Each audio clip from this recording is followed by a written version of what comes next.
Hi guys, welcome back to another video. இன்னைக்கு இந்த வீடியோவில் நம்ம பார்க்க போகிற மூவி 2018ல் ஒரு சைனீஸ் ஒரு ஹிஸ்டாரிக்கல் ஒரு அட்வென்ச்சர் ஒரு கிரைம் ஆக்ஷன் மூவியாக ரிலீஸ் ஆன தி ஃபைனல் பிளேட் அப்படிங்கிற ஒரு மூவி. ஆக்சுவலி இந்த படத்தோட கதை அப்படின்னா ஒரு குறிப்பிட்ட ஒரு அரசர் இருக்காரு. அவங்களோட அரச குடும்பத்தை அவங்களோட அந்த அரச வம்சத்தை இன்னொரு அரச ஆக்கள் வந்து வேட்டையாடணும் அப்படின்னு நினைக்கிறாங்க. ஆக்சுவல் வேட்டையும் ஆடிடுறாங்க. ஸோ அந்த அரச குடும்பத்தில் ஏன் வேட்டையாடுறாங்க அப்படின்னா அந்த அரச வம்சத்துல வந்து ஒரு விலை உயர்ந்த கிட்டத்தட்ட ஒரு 2000 மில்லியனுக்கு ஒரு விலை மதிக்க முடியாத ஒரு சின்ன ஒரு கோப்பை இருக்கு. அதுக்கு பேர் வந்து சிக்கன் கப் அப்படின்றாங்க இந்த படத்துல. இந்த அரச குடும்பத்தையும் அந்த சின்ன ஒரு பவள கோப்பையையும் வந்து பாதுகாத்துற காட்ஸுக்கு பேர் வந்து ஜின் காட் அப்படின்னு சொல்றாங்க. ஸோ அந்த ஜின் காட் எப்படியாவது அந்த கோப்பையை எதிரிகள்கிட்ட கிடைக்க விடக்கூடாது அப்படின்றதுக்காக போராடுறாங்க. அதுல பாதி பேர் இறந்தும் போயிடுறாங்க. ஒரு கட்டத்துல எல்லாருமே இறந்து போயிடுற சிச்சுவேஷன் வரும்போது ஒரே அந்த ஜின் காட் மட்டும் மிச்சம் இருக்கிறான். அவனோட பையனை எப்படியாவது தப்பிச்சு ஓடி போயிரு அப்படின்னு சொல்லிடுறான். அந்த பையனும் ஓடிடுறான். இவரும் ஷூட் பண்ணிடுறாங்க. இறந்து போற அந்த கட்டத்துல அந்த சிக்கன் கப்பை வந்து ஒரு கடலுக்கு தூக்கி போட்டுட்டு இவரும் இறந்து போயிடுறாரு. இது வந்து பல நூற்றாண்டுகளுக்கு முன்னாடி நடக்குது. அப்படியே சில வருஷங்கள், அதாவது ஒரு 30-40 வருஷத்துக்கு முன்னாடி நடக்கிற கதை இது. ஸோ அப்படியே ஒரு 40 வருஷங்கள் கடந்த போது இப்ப அந்த சின்ன பையனா இருக்கவர் தான் பெரிய ஆளாகி ஹீரோவா இருக்காரு. ஸோ அவரோட பொண்ணை இன்னொருத்தனை லவ் பண்றான்.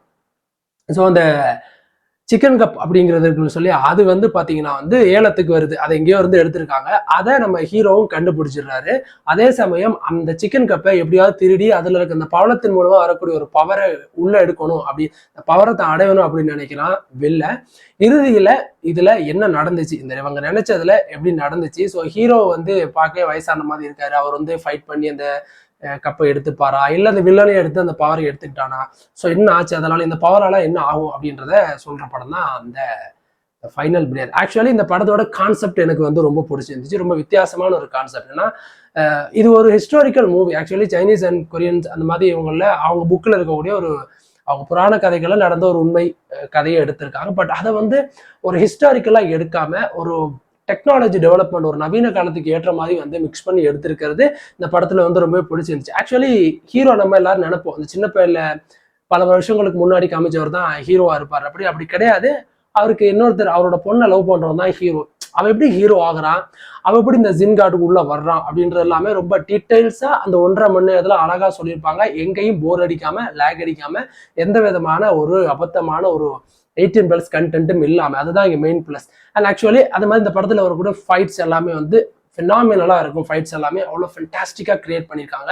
ஒரு ஹிஸ்டாரிக்கல் ஒரு மாதிரியான படங்கள் அப்படின்னாலே இந்த சைனீஸ் எல்லாம் பார்த்தீங்கன்னா ஒரு வித்தியாசமான ஒரு ஃபைட்ஸை வந்து ஹேண்டில் பண்ணுவாங்க. ஒரு மாதிரி பறந்து ஜம்ப் பண்ணி அடிக்கிறது, ஒரு மாதிரி மாயாஜால யுத்தியெல்லாம் யூஸ் பண்ணி ஒரு ஃபைட்ஸ். ஸோ அந்த ஃபைட்ஸை வந்து இதில் வந்து யூஸ் பண்ணியிருப்பாங்க. அது கரெக்டான இடத்துல அந்த ஃபைட்ஸை வந்து யூஸ் பண்ணியிருக்கிறது வந்து பார்க்கறதுக்கும் ரொம்பவே வந்து பிரமிப்பா இருக்கும். குறிப்பா வந்து கிளைமேக்ஸ்ல வந்து அந்த ஜின் கார்டு வந்து ஒரு விதமான ரெஸ்ஸஸ் எல்லாம் போடுவாங்க. அந்த ரெஸ்ஸை நம்ம ஹீரோ போட்டு மாறினதுக்கு அப்புறம் அவர் ஃபைட் பண்ற விதம் எல்லாமே வந்து அவ்வளோ ஃபென்டாஸ்டிக்கா இருக்கும். ஸோ படத்தோட கிளைமேக்ஸ் ஃபைட்ஸ் எல்லாமே வந்து தாறுமாறா இருக்கும். அண்ட் அதை பார்க்குறப்போ நமக்கே எழுந்துச்சு லேப்டாப் எல்லாம் அடிச்சு விடலாம், அந்த மாதிரியான ஃபைட்ஸை வந்து கிரியேட் பண்ணி கொடுத்துருப்பாங்க. அந்த பார்க்கறதுக்கு அது இத்தனோன்னு கப்பு தான். அது இந்த கப்பு கடை நீங்க அடிச்சுக்கிறீங்க அப்படின்னு நம்ம நினைச்சாலும் இந்த பாரம்பரியம் அப்படின்ற விஷயம் வந்து எந்த அளவுக்கு அவங்க அதை கடைபிடிக்கிறாங்க, என்னதான் அரசர்கள் இறந்து போனாலும் அரசர்களை பாதுகாத்து அந்த ஜின் கார்டு வந்து எந்த அளவுக்கு உண்மையா இருக்காங்க, அந்த உண்மை அப்படிங்கிற அந்த விசுவாசம் அப்படிங்கிற ஒரு விஷயத்த வந்து அந்த கதையில வந்து ரொம்ப அழுத்தமா வந்து சொல்லியிருப்பாங்க.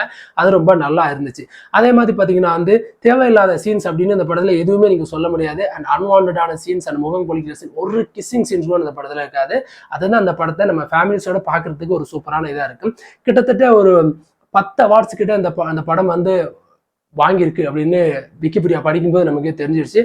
சுமாரா அந்த படம் வந்து ஒரு 5.5 அவுட் ஆஃப் 10 வரைக்கும் கிடைச்சிருக்கு. ஒரு பெஸ்டான மூவி தான். ஆக்சுவலி ஒரு வின்னிங் ஒரு பாக்ஸ் ஆஃபீஸ் ஆன மூவி தான் இந்த படம். அண்ட் இந்த படம் பார்த்தீங்கன்னா வந்து இப்போதான் ரீசன்ட் டைம்ல வந்து அஃபிஷியலா தமிழ் டபுள்ல ரிலீஸ் பண்ணியிருக்காங்க. ஸோ மறக்காம நீங்க எல்லாமே நீங்க பார்க்கலாம். உங்க ஃபேமிலிஸோட ஒரு ஹிஸ்டாரிக்கலான ஒரு டெக்னாலஜி மூவி உங்களுக்கு எல்லாம் பிடிக்கும் அப்படின்னா டெஃபினட்டா இந்த படம் உங்களுக்கு. ஸோ நீங்க ஹிஸ்டாரிக்கல் மூவினா நீங்க இந்த அரச காலத்தை பேச்சு அந்த மாதிரிலாம் இருக்காது. பட் அதையும் மிக்ஸ் பண்ணி இப்போ இருக்க கரண்ட் சிச்சுவேஷன்லையும் என்ன மாதிரியான இருக்கோ அதெல்லாம் மிக்ஸ் பண்ணி ஒரு ஃபென்டாஸ்டிக்கான மூவியை கொடுத்துருப்பாங்க. அண்ட் படம் பார்த்து முடிச்சதுக்கு அப்புறம் இந்த ஜின் கார்டு எப்படியான அரசர்களுக்கு எப்படி ஒரு விசுவாசமா இருக்காங்க, விசுவாசம்னா இப்படிதான் இருக்கணும் அப்படின்னு ஒரு விஷயத்த வந்து இந்த படத்துல வந்து ரொம்ப அழகா சொல்லியிருப்பாங்க.